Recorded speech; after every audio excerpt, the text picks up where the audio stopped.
Hello guys, आज हम लोग पढ़ेंगे प्रिज्म के बारे में। तो जैसा कि डेफिनेशन में लिखा है, प्रिज्म के बारे में लिखा है कि it is a solid homogeneous transparent and reflective medium bounded by two plane surfaces inclined at an angle. तो क्या होता है प्रिज्म? क्या होता है कि solid homogeneous transparent and reflective medium होता है जो कि बाउंडेड होता है किसी टू प्लेन सरफेसेस से किसी एंगल पे। तो ये देखिए प्रिज्म का कुछ डायग्राम है, प्रिज्म का कुछ डायग्राम आप बोल सकते हैं। और यहाँ पे क्या लिखा है, देखिए ये सॉलिड होता है, होमोजेनियस होता है। होमोजेनियस का मतलब थ्रू आउट द कहीं भी मतलब थ्रू आउट द वॉल्यूम उसकी प्रॉपर्टी जो रहती है वो सेम रहती है। और ये ट्रांसपेरेंट होता है और इस रिफ्लेक्टिव मीडियम होता है, यानी कि इसमें रिफ्लेक्शन होता है। और क्या बोला, bounded by two plane surfaces inclined at an angle. Two plane surfaces क्या है, एक ये प्लेन सरफेस, एक ये प्लेन सरफेस। ये दोनों प्लेन सरफेस किसी एंगल पे क्या है, इंक्लाइंड है। और इस एंगल का नाम ए है, जिसको हम एंगल ऑफ प्रिज्म के नाम से भी जानते हैं। तो ये प्रिज्म होता है। अब इस बात को समझते हैं कि ग्लास स्लैब में और प्रिज्म में क्या डिफरेंस है। ग्लास स्लैब और प्रिज्म में भी क्या डिफरेंस है। ग्लास स्लैब भी सॉलिड होता है, होमोजेनियस होता है, ट्रांसपेरेंट होता है, रिफ्लेक्टिव मीडियम होता है। इसमें भी टू प्लेन सरफेसेस होते हैं जिसके थ्रू क्या होता है, रिफ्लेक्शन होता है। तो प्रिज्म और ग्लास स्लैब में अंतर क्या होता है? प्रिज्म क्या होता है, किसी एंगल पे इंक्लाइंड होता है।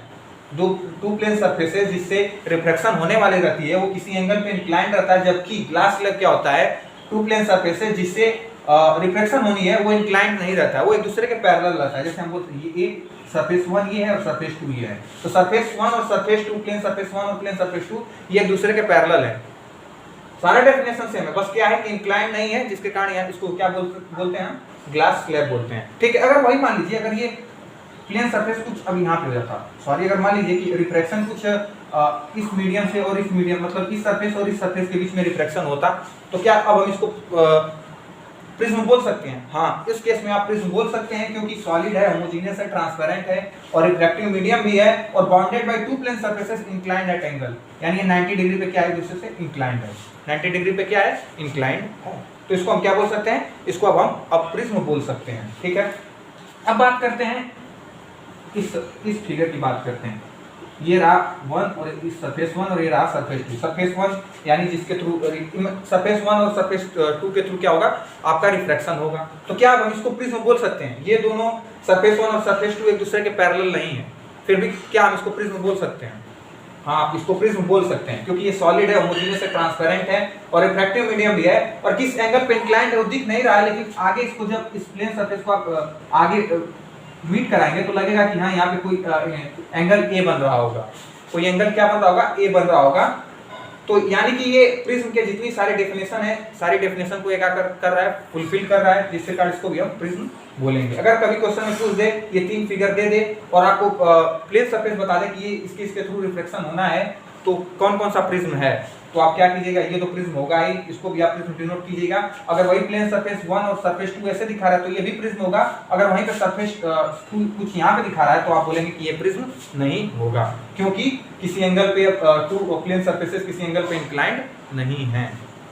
टू प्लेन सरफेसेस किसी एंगल पे इंक्लाइंड है। किस प्लेन सरफेसेस की बात कर रहा है, ये उन प्लेन सरफेसेस की बात कर रहा है जिसके थ्रू रिफ्रैक्शन होना है।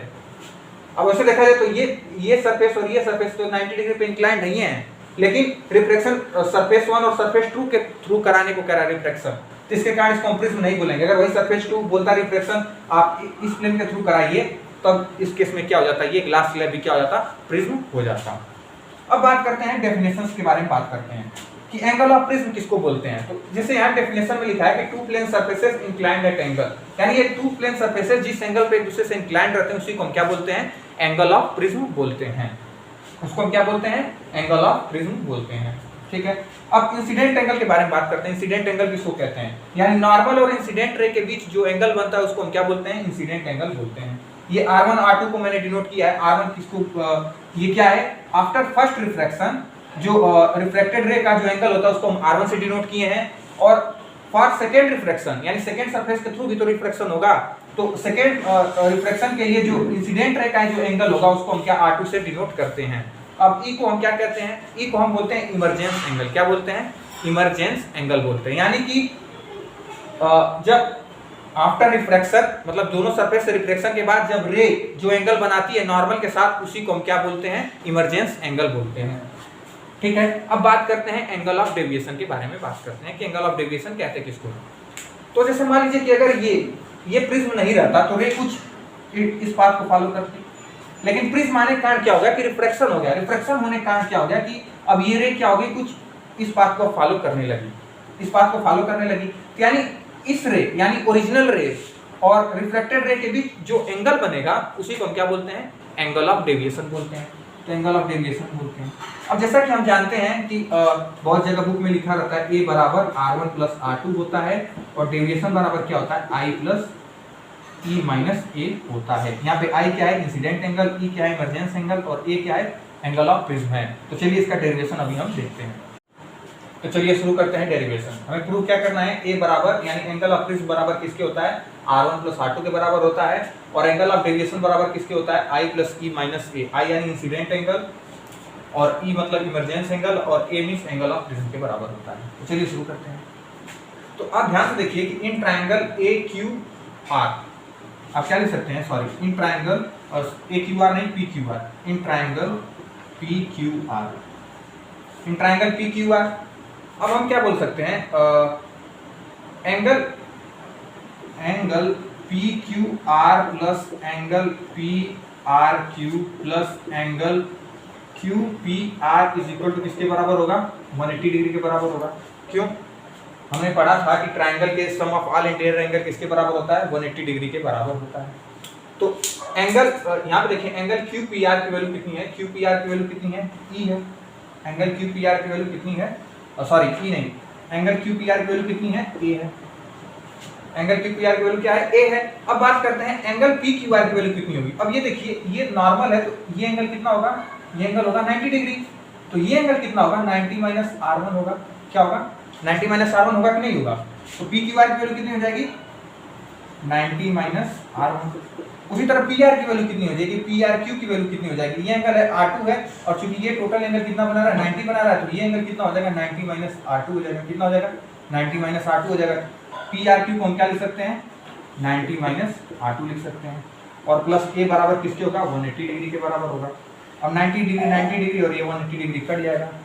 क्या हो जाएगा, कट जाएगा। अब ये माइनस R1 माइनस R2 को उस साइड लेते जाए तो ये क्या हो जाएगा, A बराबर R1 प्लस R2 हो जाएगा। क्या हो जाएगा, A बराबर R1 प्लस R2 हो जाएगा। यहाँ से ये प्रूफ हो गया। अब बात करते हैं एंगल ऑफ डेविएशन के बारे में बात करते हैं। अब क्या बात करते हैं, एंगल ऑफ डेविएशन के बारे में हम बात करते हैं। तो जैसे कि हमने देखा था कि अब ये रे और ये रे यानी ये एंगल I है तो ये भी टोटल एंगल क्या होगा, I होना चाहिए। वर्टिकली अपोजिट एंगल हमने 10th में क्या पढ़ा था कि जैसे कि ये रे है और ये रे है, अगर इसका एंगल I है तो इसका भी एंगल क्या होना चाहिए, I ही होना चाहिए। किससे, वर्टिकली अपोजिट एंगल से होना चाहिए। अब चूंकि यहाँ से एंगल यानी कि इसके बीच का जो एंगल दिया है वो R1 दिया है, तो ये एंगल कितना होना चाहिए, I माइनस R1 होना चाहिए। ये एंगल कितना होना चाहिए, यानी OQR एंगल कितना हो जाएगी, OQR एंगल होना चाहिए आपका I माइनस R1 होना चाहिए। ठीक है, उसी तरह OR और Q एंगल कितना होना चाहिए, ORQ कितना होना चाहिए, E माइनस R2 होना चाहिए। ORQ कितना होना चाहिए, एंगल ORQ बराबर किसके होना चाहिए, E माइनस R2 के बराबर होना चाहिए।